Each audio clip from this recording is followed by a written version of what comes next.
appendix, but details of his demise remains mysterious to this day. Okay, so people, he had to have planned this, because who passes away on Halloween? Okay, somebody that obviously wants to be remembered every year on a holiday that's iconic. That's who.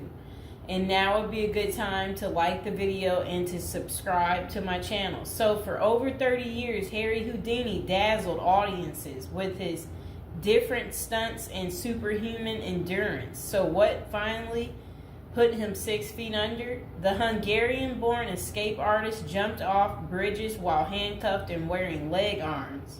He slithered out of sealed milk cans filled with water, and he devised a Chinese water torture cell in which he submerged and suspended upside down by his ankles. None of those did he. I guess he was able to get out and survive. So Houdini's heart-pounding getaways usually involve a healthy dose of trickery, and but they were also genuine risk. In 1915, Houdini nearly suffocated during a stunt in which he was shackled and buried under 6 feet of dirt.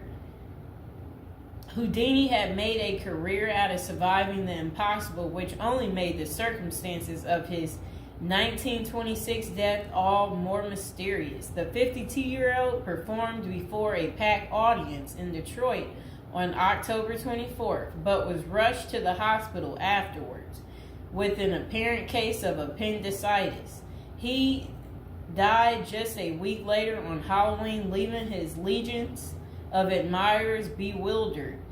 Okay, so an obituary in the New York Times expressed shock at the passing of the man who so often had seemed to thousands to be cheating the very jaws of death.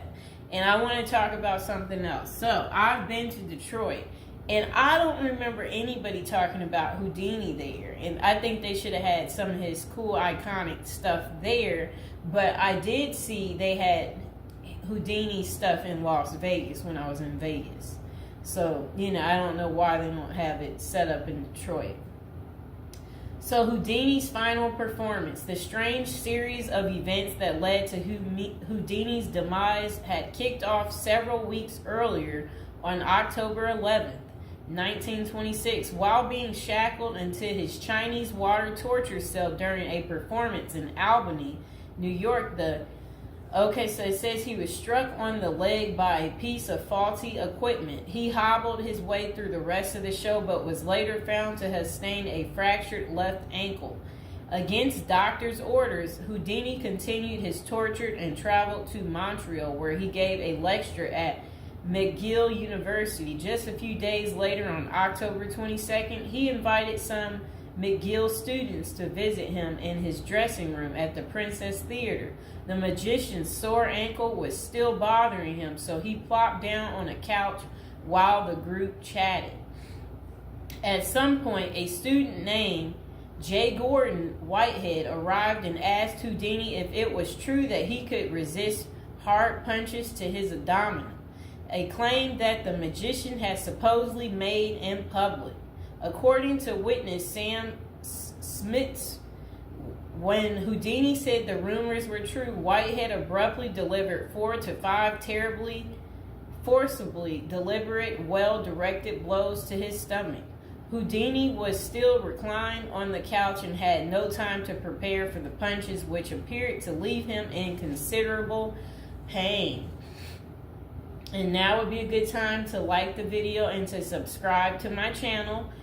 Do you like this new series? This is the Death series, and there will be more series to come and more episodes from the Death series as well. And do you like my prison series? And if you haven't checked out my prison series I created just for you, you can go ahead and check out my playlist. And there's also a love spell series that I think you will enjoy too checking out. Okay, so Houdini brushed off the incident at the time, but that same evening he began to complain of discomfort and stomach cramps. His condition only worsened the next day when he boarded an overnight train to Detroit for a new run of performances. The magician developed severe abdominal pain, cold sweats, and fatigue, and his temperature rose to 104 degrees. A doctor suspected appendicitis and instructed Houdini to go to a hospital, but the performer insisted on taking the stage for his opening night show at Garrick Theater. Isn't that really funny? He still wanted to work even though he wasn't doing so well. Okay, he proceeded to struggle through his routine before collapsing immediately after the final curtain. The show would be Houdini's last. The same night, he was taken to a Detroit hospital and prepared for surgery. Doctors successfully removed his appendix, which was found to have ruptured several days earlier, but it had already poisoned his insides. Despite a grim prognosis, the magician clung to life until October 31st, when he died with his wife Bess and his two brothers by his side. The official cause of Houdini's death was listed as peritonitis caused by a ruptured appendix. At the time, the magician's doctors firmly believed that the illness was the result of so I guess some guy had given him something backstage during an encounter in Montreal. Okay, so such cases of traumatic appendicitis are extraordinarily rare. One study found only a couple dozen instances over a nearly 20-year period, but in 1926 the diagnosis was widely accepted. Houdini's life insurance company was even forced to pay his wife a double for accidental death. Okay, so doubts arise over the escape artist's death. Houdini was laid to rest in Queens, New York. And this is what his little, I never knew that was where he is. Well, there he is right there. Okay, that was his tombstone. Okay, so look, maybe I can put that tombstone as the thumbtack, people. Okay, so Houdini was laid to rest in Queens on November 4th, 1926, but rumors about his unusual death have persisted ever since. Many of the theories tend to focus on the magician's contentious relationship with spiritualism, a pseudo-fed religion whose adherents once claimed it was possible to communicate with the dead through seances and mediums. Houdini, a born skeptic, had spent much of the 1920s on a mission to debunk the spiritualist claims and expose its top psychics as frauds. The Crusades earned him several $1 million worth of lawsuits and more than a few enemies, but at the time of his demise, he showed no signs of letting up. Just a few months earlier, he had testified in front of Congress in support of a bill to outlaw fortune-telling in Washington, D.C. Could Houdini's meddling have gotten him killed? In the 2006 biography, The Secret Life of Houdini, authors William Kalash and Larry Sloman contend that the magician's death may have been a carefully planned assassination by members of the spiritualist community. If one were to suspect Houdini a victim of foul play, they write, then the section of organization crime that was composed of fraudulent spirit mediums must be considered likely suspect. Okay, so Kalash and Sloman argue that the spiritualists had a history of poisoning their enemies, and they note that no autopsy was ever performed to confirm Houdini's death. I wonder why. So his death was actually caused by appendicitis. If someone were hell-bent on poisoning Houdini, it wouldn't have been very difficult, they concluded. Considerable debate has also focused on J. Gordon Whitehead, the McGill student who supposedly delivered the potentially fatal gut punches to Houdini's Montreal dressing room.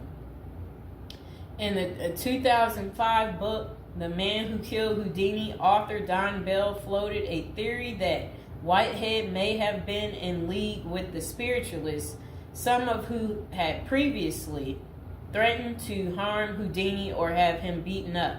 Bell concluded that there was not enough evidence to connect Whitehead to any kind of criminal plot, but others have argued that he was an enemy agent who stalked Houdini during the magician's time in Montreal.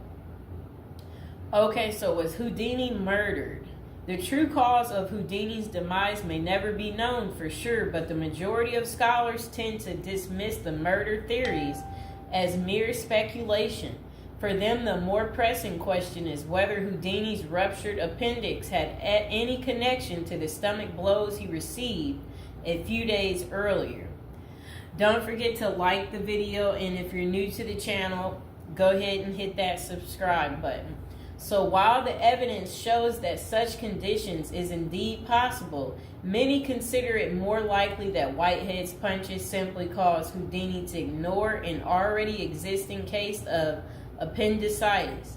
By the time the magician finally sought out treatment, the theory goes it was already too late.